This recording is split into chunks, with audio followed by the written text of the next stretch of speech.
According to the federal government, education is primarily a state and district responsibility. It is up to these parties, as well as any public or private organization that is involved, to set the standards of education for the American student. This way of thinking has changed. The federal government has a cabinet seat just for the head of education, but the states and districts still maintain some control. So with so many involved, who decides what and how students are to be taught here in the United States?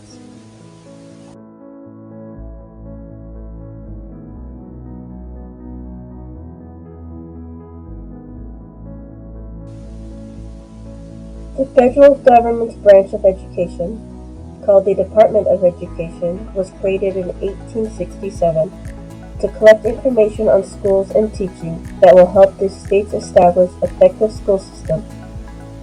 While the agency's name and location within the executive branch have changed over the past 130 years, this early emphasis on getting information on what works in education to teachers and education policymakers continues down to the present day. The passage of various acts, like the Second Morrill Act in 1890, gave the then-named Office of Education responsibility for administrative support for the original system of land-granted colleges and universities. Vocational education became the next major area of financial aid to schools in the 1917 Smith-Hughes Act and the 1946 George Barton Act focused on educational, industry, and home economics training for high school students. It was the World War II that led to the significant expansion of federal support for education.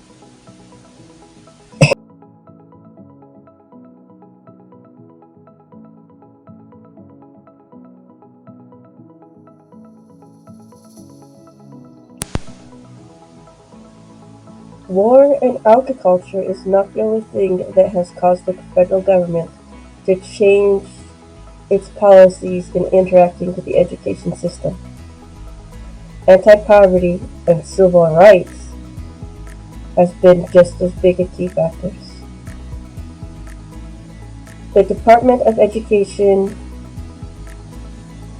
over the years have enacted laws such as Title VI of the Civil Rights Act of 1964, the Education Amendment of 1972, the Rehabilitation Act of 1973,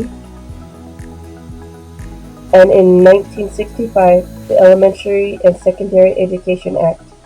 All of these launched programs to ensure that every child had equal access to education, regardless of race, disability, and location of which they live. In recent laws, the government has continued to use acts to try to have the federal government set standards. The best known example is the 2001 No Child Left Behind Act.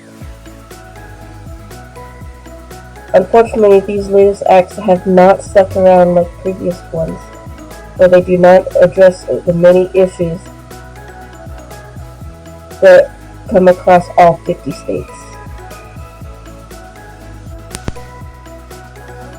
While it is easier to look at the federal government as a whole, looking at all 50 states will be much too large of a scope for this one presentation.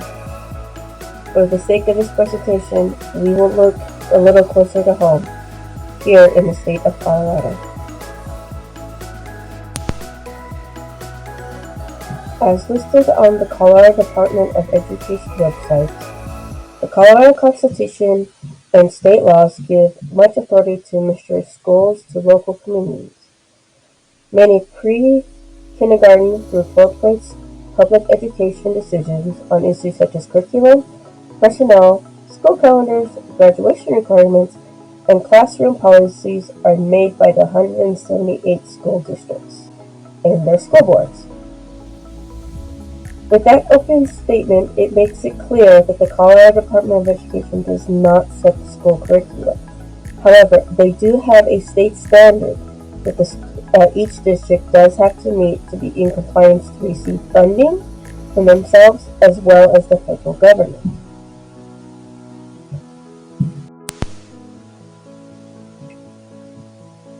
So let's review what we know so far. When it comes to deciding what is taught into the classroom, it is not the federal government. Their job ensures that everyone has equal access to school and provides funding to the states. While some acts have been put into place to try to set standards, curriculum itself is not set by the federal government. The states also provide similar background. They also set curriculum standards as well as teacher licensing standards and training, but they also do not set the curriculum. That leaves one party left, the districts. Here we find our curriculum setters.